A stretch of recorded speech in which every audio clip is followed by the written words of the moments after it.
ഇറക്കുമതി നയം നിശ്ചയിക്കുന്ന കേന്ദ്രം ഭരിക്കുന്ന പാർട്ടിക്ക് മുമ്പിൽ വില തകർച്ച മൂലം കഷ്ടപ്പെടുന്ന റബ്ബർ കർഷകർക്കായി ഒരു മെത്രാൻ വെല്ലുവിളി ഉയർത്തിയപ്പോൾ ചില കോണുകളിൽ നിന്ന് ഉയർന്ന നിലവിളികൾ ഇനിയും അവസാനിച്ചിട്ടില്ല. ഏറ്റവും ഒടുവിലായി പ്രസ്തുത പ്രസ്താവന വിളറി പിടിപ്പിച്ചിരിക്കുന്നത് സമ്പൂർണ്ണ സമാധാനകാംക്ഷിയായ ഡോക്ടർ KT ജലീൽ MLA യാണ്.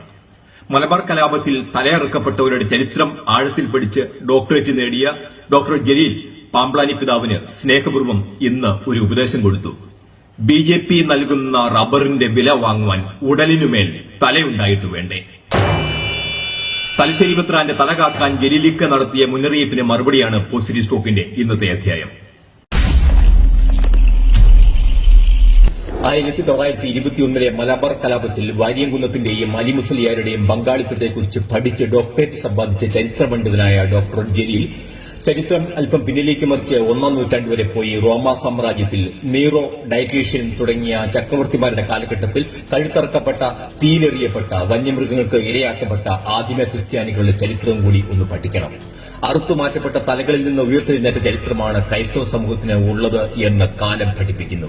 തുർക്കിയിലും ഇറാഖിലും സിറിയയിലുമൊക്കെ ഇപ്പോഴും ഉടലും തലയും വേർപെടുമ്പോഴും ഭയപ്പെടാത്ത ഒരു വർത്തമാനകാലവും ക്രിസ്ത്യാനിക്കുണ്ട്. വിനയപൂർവ്വം ഓർമ്മിപ്പിക്കട്ടെ, 2047 ശേഷം ഇന്ത്യ മഹാരാജ്യത്ത് ആരുടെയൊക്കെ ഉടലിനുമേൽ തലയുണ്ടാകണമെന്ന് ഞങ്ങൾ തീരുമാനിക്കും എന്ന് വിചാരിക്കുന്നവർക്ക് തെറ്റി. ഇത് സിറിയയല്ല, ഇത് തുർക്കിയല്ല, ഇത് ഇറാഖല്ല, ഇത് ഇന്ത്യയാണ്. 2047 ശേഷം ശരീരഭാഗങ്ങൾ മുറിച്ചു മാറ്റപ്പെട്ടവരുടെ ഇന്ത്യയെ സ്വപ്നം കണ്ടവരൊക്കെ ഇന്ന് തീഹാർ ജയിലിലെ സിമന്റ് തറയിൽ തങ്ങളുടെ സ്വപ്നങ്ങളുമായി സന്ധി സംഭാഷണത്തിലാണ്. ഒരു മെത്രാന്റെ ഉടലിന്റെ മുകളിലെ തലയെക്കുറിച്ച് ആകുലപ്പെടുന്നതിന് മുമ്പ് തീഹാർ ജയിലിൽ അന്തിയുറങ്ങാൻ വിധിക്കപ്പെട്ടവരെക്കുറിച്ച് ആകുലപ്പെടുക. താങ്കൾ ഇപ്പോൾ താൽക്കാലികമായി അഭയം തേടിയിരിക്കുന്നത് ചെങ്കൊടി തണലിലാണ്. എങ്കിലും താങ്കളെ സഖാവ് എന്ന് വിളിക്കുവാൻ മനസ്സ് അനുവദിക്കുകയില്ല. കാരണം ഒരു നല്ല സഖാവിന് മനസാക്ഷിയുണ്ട്. നീലവെള്ളത്തിൽ ചാടിയ കുറുക്കൻ ചുവന്ന കൂടാരത്തിൽ അഭയം തേടിയാലും ഇടയ്ക്കൊക്കെ സ്വന്തം സ്വരം പുറപ്പെടുവിക്കും.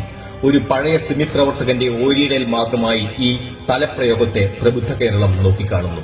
റബ്ബറിന് ന്യായമായ വില വേണം എന്ന് കേന്ദ്രം ഭരിക്കുന്ന പാർട്ടിയോട് തിരഞ്ഞെടുപ്പ് ഭാഷയിൽ ഒരു മെത്രാൻ ആവശ്യപ്പെട്ടത് ഈ നാട്ടിലെ ഹിന്ദുക്കളും മുസ്ലിങ്ങളും ക്രിസ്ത്യാനികളും ഉൾപ്പെടുന്ന പാവപ്പെട്ട കർഷകർക്ക് വേണ്ടിയാണ്.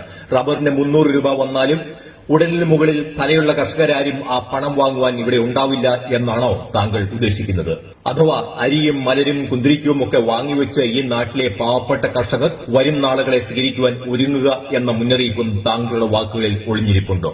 ഒരു ചരിത്രപണ്ഡിതനും മുൻ മന്ത്രിയും MLA-യും ചരിത്ര പ്രഭാഷകനുമൊക്കെ താങ്കൾ ഒരു മെത്രാന്റെ തലയെക്കുറിച്ച് പ്രകടിപ്പിച്ച ഈ ആശങ്കയ്ക്ക് നന്ദി.